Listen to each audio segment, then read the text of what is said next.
정직함은 진정한 외교의 기초입니다. 상황에 대한 현실적인 평가입니다.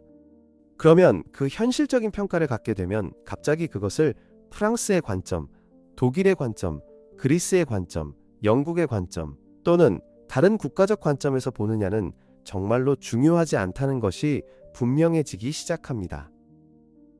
문제에 대한 현실적인 평가를 하면 앞으로 나아갈 길이 분명해지고 국가적 이익을 초월할 것입니다. 우리는 전체의 이익이 단일 국가의 이익을 분명히 초월하는 시대에 살고 있습니다. 이것을 볼 수 있는 나라는 현명합니다.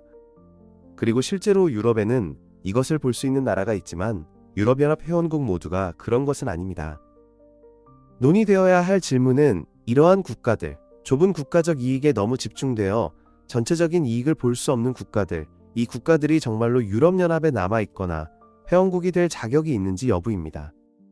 만약 우리가 항상 이러한 국가적 감수성이나 더 큰 관점을 찾으려고 하지 않는 국가들을 조심해야 한다면 어떻게 더 높은 목표에 도달할 수 있겠습니까? 편협한 사리사욕을 넘어서지 않으려는 왕들의 모습과 똑같습니다. 많은 경우에 이것들은 그들의 국가적 이익조차 아니었고 단순히 사회에서 자신의 지위를 보존하기 위한 것이었습니다. 그들은 이러한 좁은 이해관계를 넘어설 의지가 없었기 때문에 통합된 유럽을 위한 비전을 파악할 수 없었고 파악하지도 못했습니다. 그리고 물론 오늘날도 마찬가지입니다. 만약 당신이 이러한 좁은 이익 너머를 보려 하지 않는다면 어떻게 돈에만 기반을 둔 것이 아니라 더 높은 비전에 기반을 둔 진정한 유럽연합에 대한 비전, 전체에 대한 비전을 파악할 수 있겠습니까? 이 더 높은 비전은 알파와 오메가의 두 가지 다른 색조로 올 수 있습니다. 유럽에서 나타나기 시작한 것은 금융 문제와 전체 화폐제도의 문제에 대한 현실적인 평가입니다. 이것은 아직 화폐제도 자체에 의문을 제기하려는 의지로 널리 퍼지지는 않았지만 새로운보다 실용적인 솔루션이 필요하고 따라서 경제에 대한 완전히 새로운 접근 방식이 필요하다는 인식이 확실히 커지고 있습니다.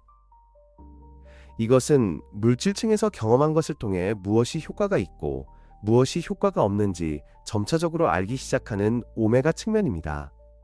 따라서 그것은 국가 이익의 문제가 아니고 개인적인 선호의 문제가 아니고 이념이나 종교의 문제가 아닙니다. 그것은 단순히 무엇이 실질적인 해결책인지, 무엇이 작동하고 무엇이 작동하지 않는지를 보는 문제입니다. 주기가 가속화됨에 따라 무엇이 존속하고 무엇이 자체 무게로 인해 더 짧은 시간 안에 무너질 것입니다. 이러한 인식이 많은 유럽 지도자들 사이에서 자라나기 시작했으며 이것은 현재의 금융 시스템을 현실적으로 보려고 하는 사람들에게 진정으로 감사할 일입니다. 물론 유럽연합에는 동일한 관점에서 보아야 할 다른 많은 측면이 있습니다. 사실 금융 시스템을 살펴보기 위한 다소 강제적인 해결책, 즉 강제적인 자극은 사회의 다른 영역으로 확산되어야 할 것입니다. 무엇이 작동하고 무엇이 작동하지 않는가? 국민국가의 가치에 의문을 제기해야 할 시점이 올 것입니다. 여러분은 미국에서 무엇을 봅니까? 여러분은 자신을 개별 국가로 보지 않고 단지 연합의 일부로 정의되는 많은 지방국가를 가진 하나의 국가를 봅니다. 이것은 물론 유럽연합이 잠재력을 최대한 발휘하려면 우리가 유럽에서 도달해야 할 것입니다. 물론 우리는 유럽의 역사를 아주 오래 거슬러 올라갈 수 있는 나라가 너무 많고 그중 일부는 1000년이나 되었기 때문에 갈 길이 멉니다. 어떻게 한 세대 만에 1000년의 역사를 버리겠습니까? 글쎄요, 항상 그렇게 할 수는 없습니다. 그럼에도 불구하고 오늘날 민족 국가가 실용적인지 생각해 볼 필요가 있습니다. 국가에 대해 이야기하는 것이 실용적입니까? 아니면 국가 경계를 초월하는 단위로 간주해야 할 정도로 지리적 유사성과 유사성이 있는 지역에 대해 이야기하기 시작하는 것이 더 실용적일까요? 그 지역에 사는 모든 사람이 어떤 언어를 사용하든 의사당 건물 위에 어떤 국기가 휘날리든 무엇이 더 큰 이익에 부합하는 것일까요? 선견자, 몽상가, 작가인 사람들은 이미 어느 정도 일어났듯이 새로운 아이디어를 표현하기 시작할 것입니다. 그들은 금융위기를 바탕으로 앞으로 나아갈 유일한 방법은 이전에 누구도 직면하지 못했던 상황에서 내려야 할 어려운 결정을 내리는데 더 적합한, 더 강력한 정치적 연합을 찾는 것임을 알게 될 것입니다. 따라서 작동할 모델, 정치 이론 또는 이념은 없습니다. 실용적인 것이 무엇인지 보는 문제입니다. 물론 그 너머에는 더 높은 원칙에 기반한 더 높은 연합도 가능하다는 것을 알 수 있는 알파 측면의 출현이 있습니다. 이것은 종교나 종교적 원리들을 의미하지 않습니다. 이것은 삶에 대한 보편적인 접근 방식의 출현을 의미합니다. 여러분은 물질적 우주 너머에 무언가가 있다는 것을 인식합니다. 인간이 정의할 수 있는 것을 넘어선 특정한 원리들을 정의할 수 있는 마음, 의식이 있습니다. 인간은 다양한 시대의 이 대륙에서 자라온 철학자들조차 실제를 항상 알 수 없거나 적어도 특정한 의식 상태에서는 실제를 알 수 없다고 말했습니다. 이 인식의 문제를 다룬 세계의 주요 철학자들을 간략히 살펴볼 수 있습니다. 그들은 사람들이 실제로 무엇이든 알 수 있는 방법과 신뢰할 수 있는 지식을 알 수 있는 방법을 조사했습니다. 철학자들이 이에 대해 어떤 말을 했는지 살펴보면 고차원 의식이 무엇인지에 대한 다른 관점을 얻을 수 있을 것입니다. 지식은 어디에서 오는 것입니까?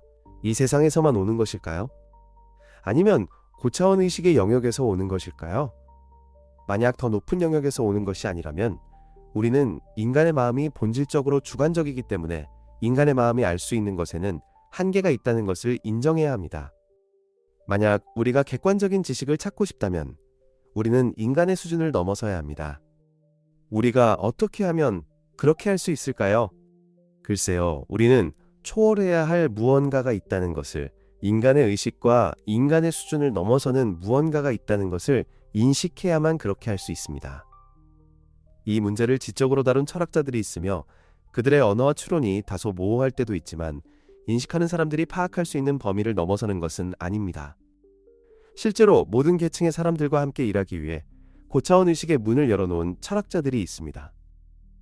2000년 전 예수께서 말씀하신 것처럼 사람들이 비전이 없기 때문에 사람들과 국가들이 투쟁과 반응 패턴에 빠지는 경우가 너무 많습니다. 그것이 너와 무슨 상관인가?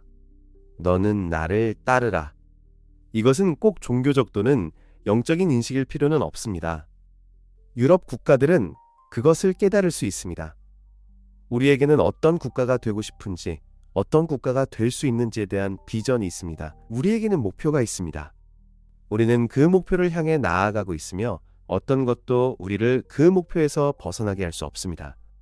우리는 이 세상에서 우리나라의 더 높은 상태를 구현하는 목표를 달성하는 것보다 더 중요한 것을 만들지 않겠습니다. 공산주의의 멍에에서는 해방되었지만 아직 서유럽 수준의 풍요로움에 도달하지 못한 나라들을 볼 수 있습니다. 서유럽 국가들이 어느 정도 도움을 주기는 했지만 더 큰 도움을 줄 수 있는 역사적인 기회를 놓쳤음을 알 수 있습니다. 그럼에도 불구하고 유럽의 모든 국가를 끌어올릴 필요가 있으며 유럽의 모든 국가를 훨씬 더 높은 수준으로 끌어올릴 수 있습니다. 이를 위해서는 집단적인 결정이 필요합니다. 집단적인 결정은 서구 국가들만 할 수 있는 것이 아닙니다. 다른 나라들도 그냥 결정하기만 하면 됩니다. 우리는 서구 국가들과 같은 수준의 풍요를 원합니다. 우리의 최고 근로자들이 실제로 국내에서도 적절한 임금을 받을 수 있도록 전체적인 풍요의 수준이 높아지고 경제가 더 높은 수준으로 끌어올려진다면 괜찮은 임금을 받으려고 왜 해외로 나가야 할까요? 이것은 가능합니다. 오랫동안 공산주의의 멍에를 짊어지고 있던 국가들에게는 어려운 일이지만 충분히 가능한 일입니다. 이런 돌파구를 마련할 준비가 되어 있고 이미 돌파구를 찾기 시작했고 이미 경제를 끌어올리기 시작한 국가들이 분명히 있습니다. 가장 큰 진보의 사건 중 하나는 국가들이 집단적 결정의 가치를 인식하게 될 것이라는 점입니다. 국가들은 지금까지 자신들이 무엇을 하고 있는지 제대로 모른 채 무의식적으로 그렇게 해왔다는 사실을 깨닫기 시작할 것입니다. 그들이 더 의식적으로 그렇게 하며 실제로 공개 토론을 하고 비전을 가진 사람들이 모여서 우리가 원하는 것이 이것이라고 집단적으로 결정할 수 있게 된다면 그들이 어디까지 갈 수 있을지는 한계가 없습니다. 물론 선진국에서 실용적인 조치를 취한 것을 보았듯이 그들은 실용적인 조치를 취합니다. 이를 실행하는 데는 시간이 걸리지만 일단 결정이 내려지면 그 결정이 명확할수록 상황이 나타나기까지의 기간은 짧아질 것입니다. 이것은 유럽의 엄청난 발전이 될 것입니다. 지구 생명체의 발전과 고차원 의식의 시대를 구현하는 데 유럽 국가들이 기여할 수 있는 능력이 한 단계 업그레이드 될 것입니다. 서유럽에는 다른 사람들에게 사심 없이 봉사하기 시작하지 않으면 더 이상 성장할 수 없는 지점에 도달한 국가들이 있습니다. 동유럽에는 서구 국가들의 협력과 봉사를 통해 고양되어 전 유럽이 이제 유럽 국경 밖에서도 진정한 봉사를 시작할 수 있게 된 국가들이 있습니다. 그들은 국가들이 서로를 고양시키고 경제를 완전히 다른 수준으로 끌어올릴 수 있다는 것을 보여줄 수 있습니다. 작동 가능한 모델이 있습니다. 따라서 유럽은 세계의 다른 지역에도 적용할 수 있는 모범이 될 수 있습니다. 유럽은 광신주의를 극복해야 할 필요성이 있습니다. 유럽 사람들은 광신주의라는 단어를 들으면 자연스럽게 나치즘을 가장 먼저 떠올립니다. 나치즘은 명백하고 부인할 수 없는 광신주의의 표현이라고 보편적으로 인정되어 왔습니다. 나치즘을 특징 짓는 요소는 무엇일까요? 우선 여러분은 자신이 다른 사람보다 우월하다는 의식을 가지고 있습니다.